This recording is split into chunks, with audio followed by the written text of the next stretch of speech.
माँ ना होती तो वफा कौन करेगा, ममता का हक अदा कौन करेगा। भगवान मेरे माँ को सलामत रखना, वरना मेरे लिए दुआ कौन करेगा। एक ऐसा कहानी जो आपके दिल को झकझोर के रख देगा। एक 8 साल का लड़का था जिसकी माँ मर जाती है और उसका पापा ने फिर दूसरी शादी कर लेता है। एक दिन अपने बेटे को जब बुलाता है और अपने बेटे से पूछता है कि बेटा ये बता,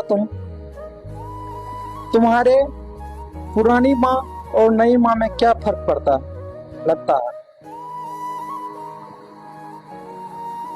बेटे ने बड़ी मन से जवाब दिया कि पापा, मेरी पुरानी माँ झूठी थी और मेरी नई माँ सच्ची है। उसके पिता ने ये बात सुन के हकबक रह गया।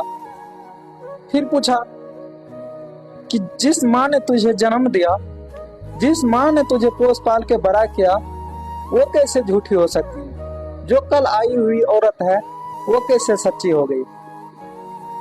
फिर लड़का जवाब दिया कि मेरी पुरानी माँ बोलती थी कि जब तू मस्ती करेगा